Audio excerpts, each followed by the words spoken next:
तो नमस्कार दोस्तों, एक बार फिर से स्वागत है आपका लक्ष्य डिफेंस एकेडमी स्तौन के इस यूट्यूब चैनल पर।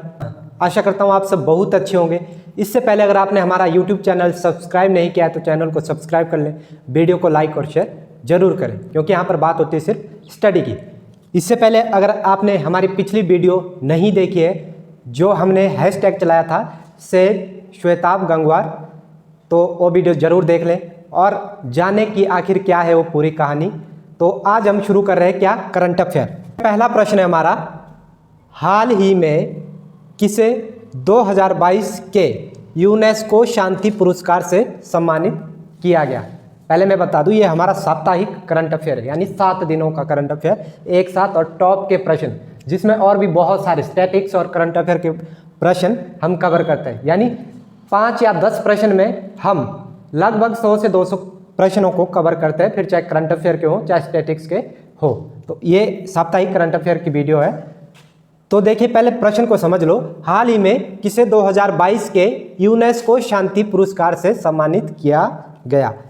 देखिए पहला वर्ड कौन सा है, यूनेस्को। इसके बारे में आपने सुना होगा, अगर नहीं सुना है तो हम अभी इसको डिटेल से पढ़ेंगे। उसके बाद बात हो रही है किसकी, शांति पुरस्कार की। तो ये बोल रहा है कि 2022 में जो यूनेस्को शांति पुरस्कार मिला ये किसे मिला, तो उनका नाम है एंजेला मार्केल। देखिए वैसे तो आपने ये नाम सुना होगा, बहुत प्रसिद्ध महिला रही हुई है, बहुत बार जो है दुनिया की सबसे शक्तिशाली महिलाओं में इनका नाम रह चुका है। कौन है ये, जर्मनी की पूर्व चांसलर है, पूर्व चांसलर रह चुकी है, कहाँ की, जर्मनी की।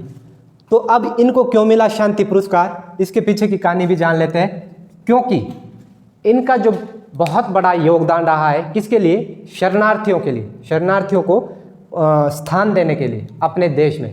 यानी शरणार्थी आप समझते हैं ना किसे कहते हैं, जो बाहरी देश से या बाहरी राज्यों से हमारे देश में आकर बसे हुए हैं। जैसे मैं एग्जांपल दूं, भारत में जो बहुत सारे लोग जो है बांग्लादेश से आए हुए हैं, हम उनको शरण देते हैं। नेपाल से लोग आए हुए हैं, बसे हुए हैं। तिब्बत से जो लोग आए हुए हैं, या फिर पाकिस्तान से, अफगानिस्तान से, जितने भी लोग हमारे भारत में रह रहे हैं, हमने उनको शरण दी है। तो वही काम इन्होंने किया है, एंजेला मार्केल ने। तो इसीलिए इनको क्या है 2022 का यूनेस्को शांति पुरस्कार मिला है। तो ये तो रही बात किसकी, शांति पुरस्कार की। अब बात करते हैं किसकी, जो हमने शुरू में कहा था, यूनेस्को। देखिए यूनेस्को की सबसे पहले हमें फुल फॉर्म पता होनी चाहिए। क्या फुल फॉर्म है, United Nations Educational Scientific and Cultural Organization. Very important full form है, लिख लेना। फिर इसकी स्थापना की बात आती है, कब स्थापना हुई थी यूनेस्को की, ये हुई थी 1945। और अगर मैं बात करूं किसकी, हेडक्वार्टर की, तो हेडक्वार्टर कहां पर है इसका, पेरिस। आपने सुना होगा पेरिस, कहां पड़ता है, फ्रांस में, फ्रांस, पेरिस फ्रांस। और अगर डीजी की बात करूं यानी डायरेक्टर जनरल कौन है इसके, वो है ऑद्रे औजाले, ऑद्रे औजाले, यह इसके डायरेक्टर जनरल। तो ये तो था किसके बारे में, यूनेस्को के बारे में। और ये पढ़ा हमने शांति पुरस्कार किसे मिला, एंजेला मार्केल को। एक प्रश्न रह गया, अगर बाय चांस पूछ ले 2021 का, यहाँ पर हमने बात की किसकी, 2022 की। अगर बात 2021 की आए तो किसे, दो जो लोगों को मिला था, दामित्री मोराटो, मारियो रेसा, इन 2 लोगों को 2021 का शांति पुरस्कार मिला था। और 22 का मैंने बता दिया किसे, एंजेला मार्केल को मिला। तो बढ़ते आगे, प्रश्न नंबर 2 है हमारा, हाल ही में भारत का पहला 3D प्रिंटेड पोस्ट ऑफिस किस शहर में खुलेगा। देखिए डायरेक्ट प्रश्न है, यहाँ पर हम डिटेल से नहीं करेंगे कुछ, परंतु इंपॉर्टेंट प्रश्न है, आ सकता है क्योंकि पहला, भारत का पहला 3D प्रिंटेड पोस्ट ऑफिस खुला है। तो कौन सा शहर है वो, उस शहर का नाम लिख लो, बेंगलोर या बेंगलुरु। अब एक और प्रश्न बन सकता है यहाँ पर कि 3D प्रिंटेड पोस्ट ऑफिस किसने बनाया, तो ये कंपनी है एक, लार्ज एंड टूब्रो। कौन सी कंपनी, लार्ज एंड टूब्रो एक कंपनी है जिसने ये 3D प्रिंटेड पोस्ट ऑफिस का निर्माण किया। कब हुई थी इस कंपनी की स्थापना? 1946। अगर स्थापना पूछ लें या फिर ये पूछ लें कि किस कंपनी ने बनाया, तो ये है इसकी स्थापना 1946। फिर बात यहाँ पर बेंगलोर की हो रही है, तो बेंगलोर से एक प्रश्न बन सकता है कि सिलिकॉन वैली ऑफ इंडिया, तो ये किसे कहा जाता है? बेंगलोर को। और भी यहाँ से हम बेंगलोर से बहुत सारे प्रश्न कर सकते हैं, तो आप कमेंट में लिखिए और कौन कौन से प्रश्न यहाँ से बन सकते हैं। अभी हम बढ़ते आगे। तो तीसरा प्रश्न है हमारा, हाल ही में पीएम नरेंद्र मोदी जी ने कहाँ भाभा कैंसर अस्पताल का उद्घाटन किया? इंपॉर्टेंट प्रश्न है। देखिए इसका आंसर क्या हो जाएगा? पंजाब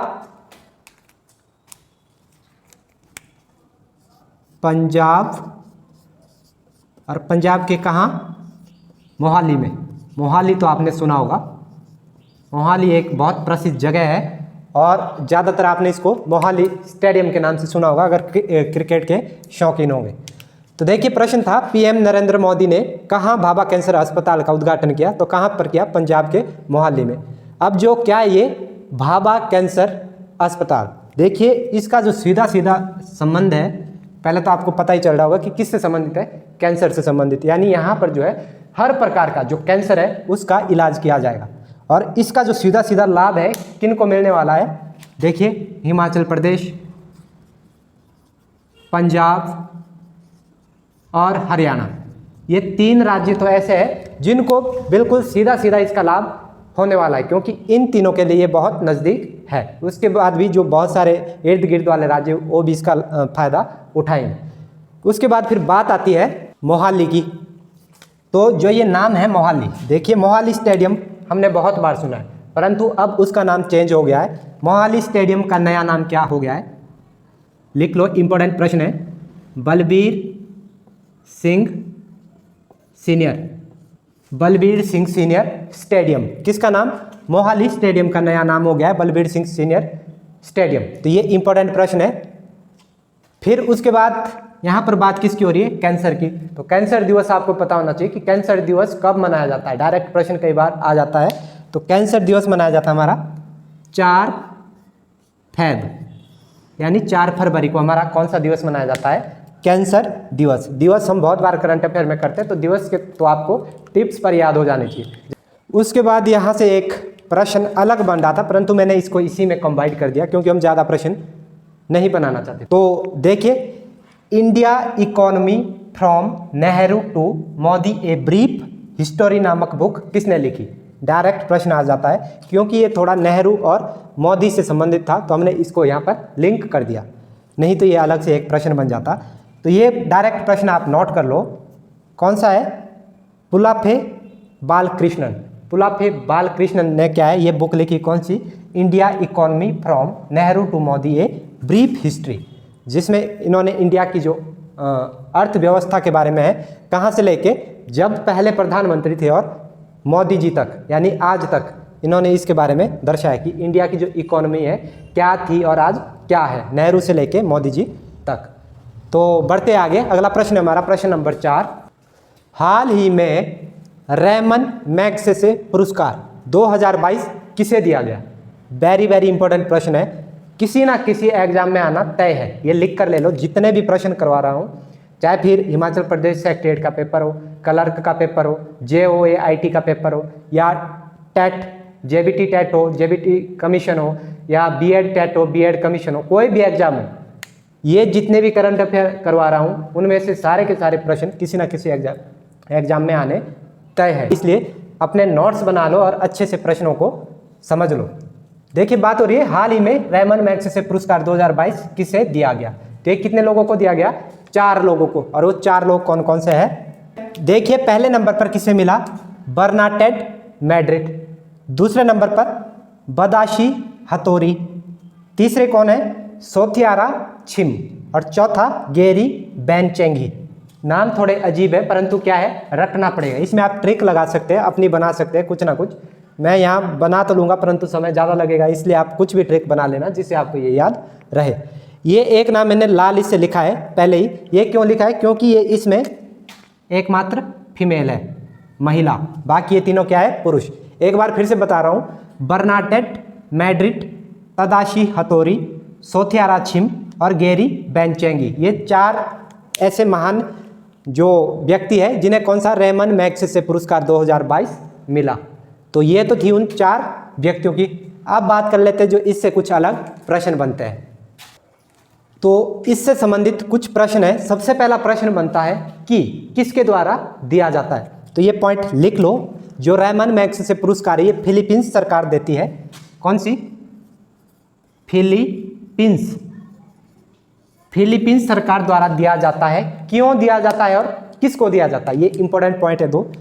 क्यों दिया जाता है? क्योंकि फिलीपींस के तीसरे राष्ट्रपति कौन? Ramon Magsaysay. कौन थे तीसरे राष्ट्रपति फिलीपींस के? रेमन मैग्सेसे थे। उनकी स्मृति के लिए यानी उनकी याद के लिए ये पुरस्कार दिया जाता है, क्योंकि उन्होंने एशिया के लोगों के लिए निस्वार्थ सेवा में कोई कसर नहीं छोड़ी। फिर तीसरा पॉइंट मैंने बोला था कि किसको दिया जाता है, जो लोग एशिया के लोगों की निस्वार्थ यानी बिना स्वार्थ के उनकी मदद करते हैं, उनकी सेवा करते हैं, उन लोगों के लिए ये दिया जाता है। अब बात करते हैं किसकी? स्थापना की, कि कब इस पुरस्कार की स्थापना हुई और कब इसे प्रथम बार दिया गया। तो देखिए, अगर 2 वेरी वेरी इंपॉर्टेंट प्रश्न बन रहे हैं कि अगर बात आए स्थापना की तो कब हुई थी स्थापना? 1957। परंतु अगर प्रश्न पूछा जाए कि प्रथम बार रेमन मैग्सेसे पुरस्कार कब दिया गया था, तो फिर आपने लगाना है क्या? 1958। एक बार दोबारा से सुन लो, इंपॉर्टेंट पॉइंट है। देखिए, एक जो है स्थापना की गई किसकी? पुरस्कार की। जैसे बिल पारित होता है या कुछ भी सरकार द्वारा फैसला लिया जाता है कि हम आगे से जो है रेमन मैग्सेसे की याद में जो है ये पुरस्कार देंगे। किसको देंगे, क्यों देंगे, ये उसमें जो है लिख दिया। कब बना था ये प्रस्ताव? 1957 में। परंतु जब पहली बार दिया गया, इस बार हमने घोषणा कर दी, परंतु अगले साल यानी 1958 में ये पहली बार कब मिला था? 1958 में।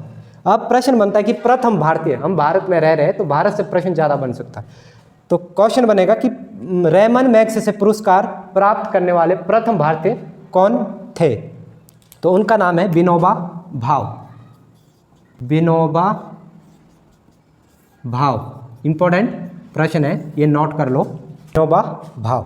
उसके बाद एक छोटा सा पॉइंट रह गया हमारा कि ये पुरस्कार कहाँ दिए जाते हैं। हमने बोला था कौन देता है, क्यों देता है, किसको देता है। अब जो है कहाँ मिलते हैं ये मिलते हैं मनीला। मनीला फिलीपींस में। ये कहाँ है? फिलीपींस में। मनीला में ये पुरस्कार दिया जाता है। और कब दिया जाता है ये भी नोट कर लो, ये दिया जाता है आपका 30 नवंबर को। 30 नवंबर को ये पुरस्कार क्या है? दिया जाता है। तो जो अभी ये आने वाले 30 नवंबर है, तो 30 नवंबर को ये इन व्यक्तियों को दिया जाएगा, परंतु डिसाइड जो है पहले किया जाता है कि किसको हमने देना है। तो ये था प्रश्न नंबर 4। बढ़ते आगे, प्रश्न नंबर 5 है हमारा। हाल ही में दक्षिण भारत का सबसे लोकप्रिय त्यौहार ओणम 2022 किस राज्य में मनाया गया? देखिए, बात हो रही है दक्षिण भारत का सबसे जो लोकप्रिय त्यौहार है, कौन सा? ओणम। तो जो ये ओणम 2022 है, किस राज्य में मनाया गया? ओणम अगर पूछा जाए डायरेक्ट क्वेश्चन कि ओणम जो है किस राज्य का प्रसिद्ध त्यौहार है, तो आंसर क्या होना चाहिए? ये मनाया गया आपका केरल में। केरल का ये बहुत ही प्रसिद्ध त्यौहार है। क्यों मनाया जाता है ओणम?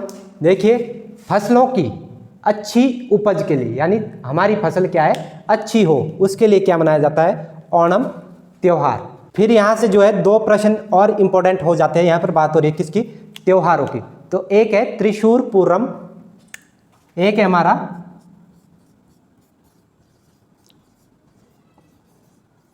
त्रिशूर पूरम।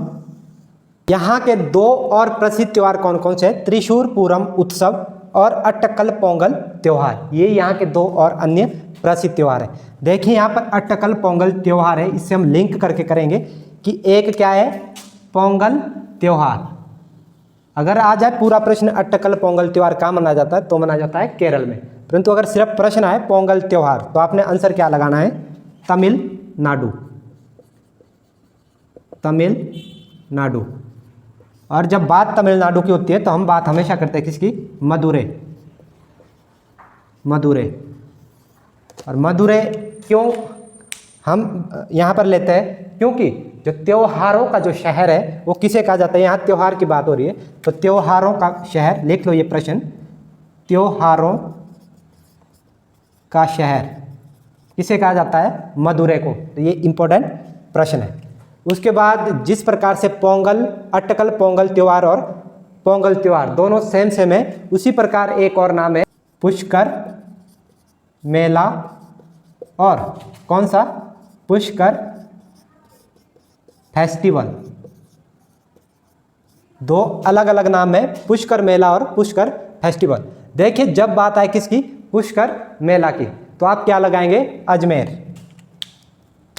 तब लगाएंगे अजमेर, और अजमेर कहाँ है? राजस्थान में, राजस्थान। परंतु जब पुष्कर फेस्टिवल की बात आए तो हम क्या लगाएंगे? JNK यानी जम्मू कश्मीर। तो दो प्रश्न ये हो गए, अटकल पोंगल और पोंगल त्यौहार। अटकल पोंगल कहाँ है? हमारा केरल में, परंतु पोंगल त्यौहार कहाँ है? तमिलनाडु।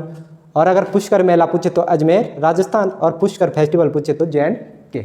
तो ये थे यहाँ के जो इम्पोर्टेंट त्यौहार, और ये था हमारा प्रश्न नंबर 5, वेरी वेरी इंपॉर्टेंट। बढ़ते आगे, प्रश्न नंबर 6 है हमारा, हाल ही में किस राज्य ने विनाइल के बैनरों पर प्रतिबंध लगा दिया?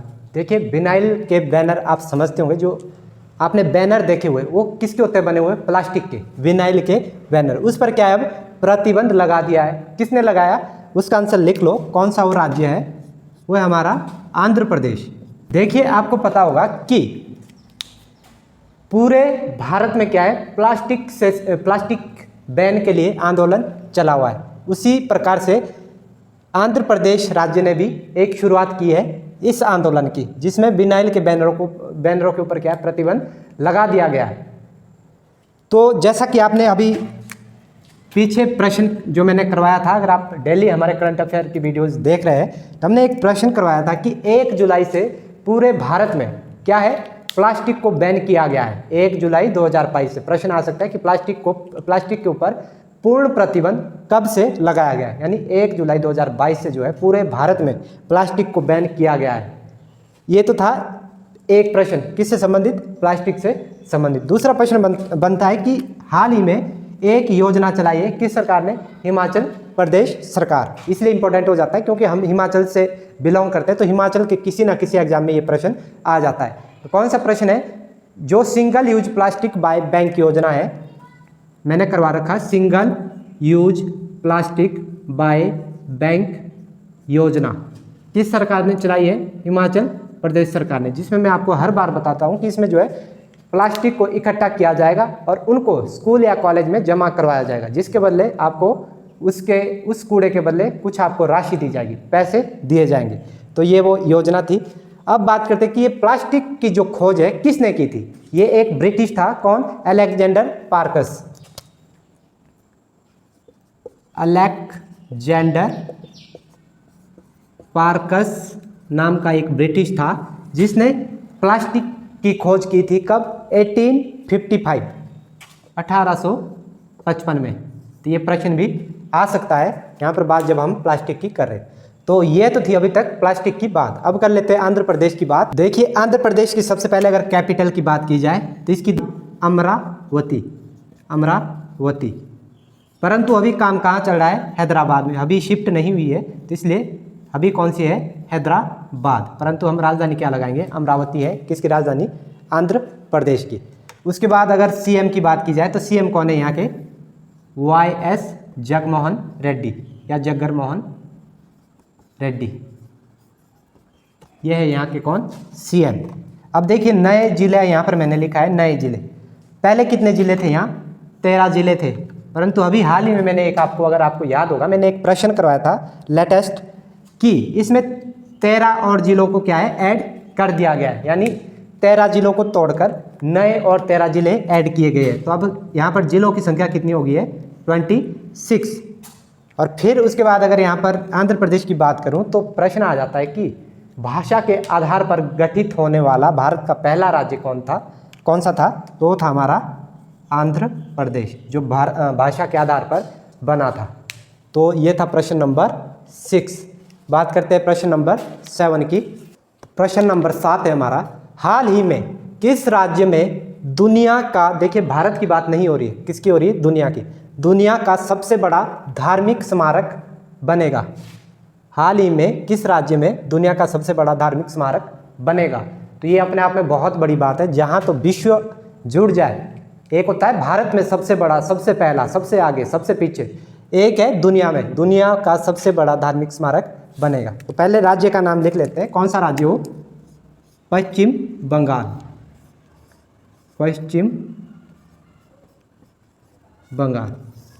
किस राज्य में दुनिया का सबसे बड़ा धार्मिक स्थल बन जाएगा, ये बनेगा हमारे पश्चिम बंगाल में।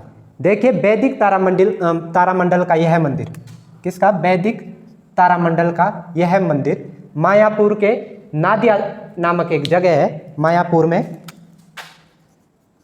मायापुर के नादिया नामक जगह में, जहाँ पर ये मंदिर बनेगा। पहला पॉइंट तो ये नोट कर लो। उसके बाद देखिए मैंने बोला कि ये दुनिया का सबसे बड़ा धार्मिक स्मारक बन जाएगा, तो यानी इससे पहले भी अभी प्रेजेंट टाइम में क्या है, दुनिया का सबसे बड़ा धार्मिक स्मारक होगा। तो अगर तो आपको पता है तो कमेंट बॉक्स में लिखो, अगर नहीं पता है तो मैं आपको बता देता हूँ कि अभी प्रेजेंट टाइम में दुनिया का सबसे बड़ा मंदिर, धार्मिक स्मारक कौन सा है। आपने कंबोडिया नामक एक जगह सुनी होगी, कंबोडिया में, तो कंबोडिया में जो दुनिया का सबसे बड़ा धार्मिक स्मारक है कौन सा है, वो है हमारा ओमकार वाटिका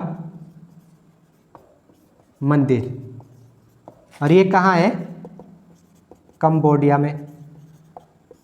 तो इसके बाद अब कौन सा ये सबसे बड़ा हो जाएगा, अभी ये है, परंतु जैसे ये बन जाएगा फिर हमारा ये हो जाएगा दुनिया का सबसे बड़ा धार्मिक स्मारक, जो कहाँ बन रहा है, पश्चिम बंगाल में।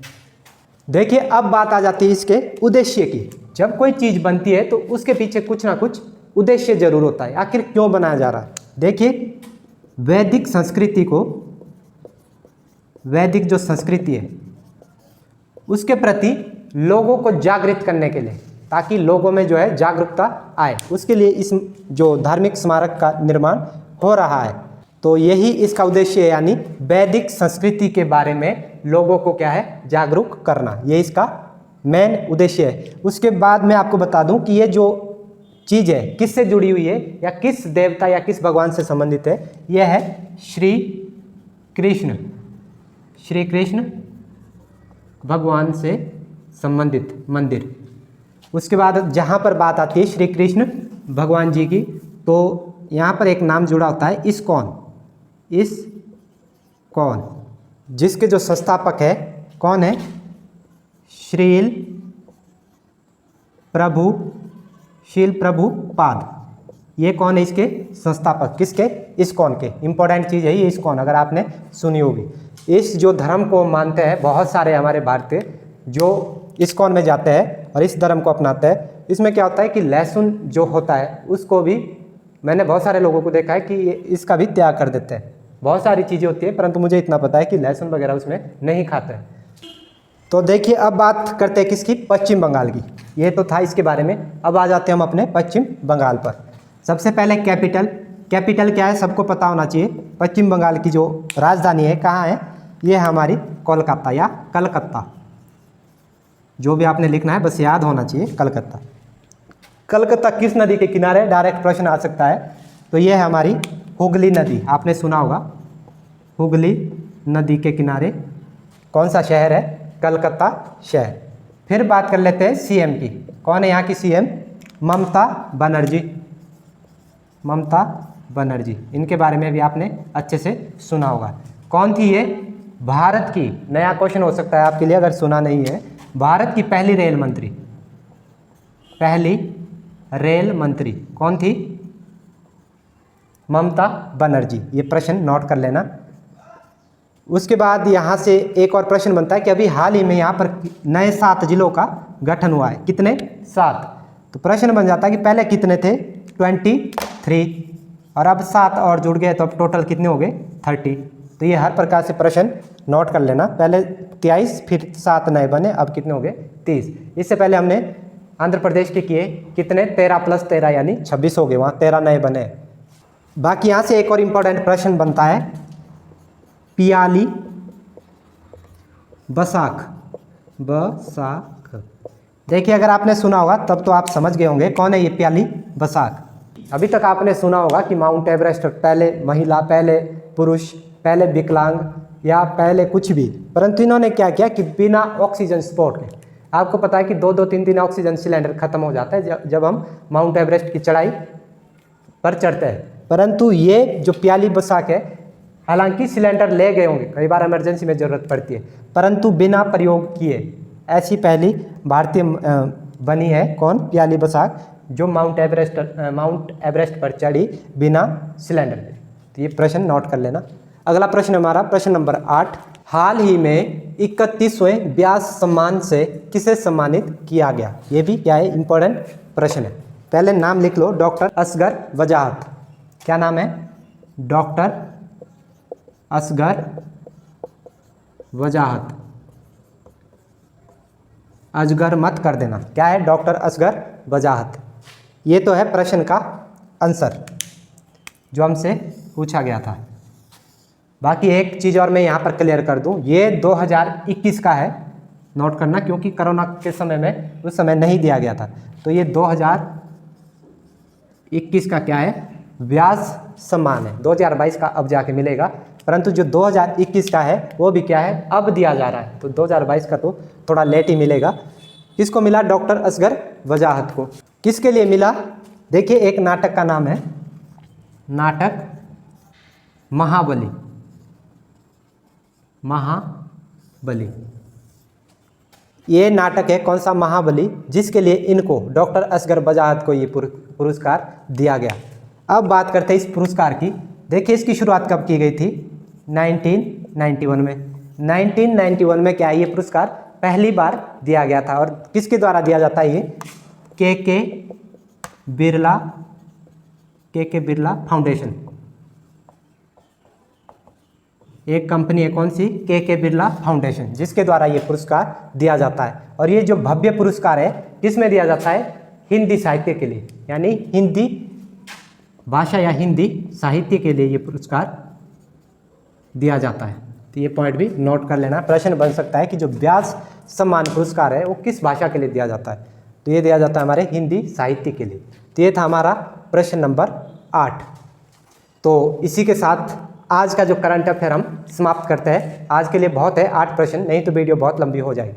हमने इस बार जो है 3 प्रश्न जो है एक्स्ट्रा किए, पहले हम 5 करते थे, इस बार हमने 8 किए। तो मैं आशा करता हूँ कि आपको ये वीडियो पसंद आई होगी। अगर वीडियो अच्छी लगी है तो हमारे इस चैनल को सब्सक्राइब जरूर करें, वीडियो को लाइक करें, वीडियो को शेयर करें, यही उम्मीद हम आपसे रखते हैं। तो आज के लिए इतना ही, मिलते हैं अगली वीडियो में, तब तक के लिए जय हिंद, जय भारत।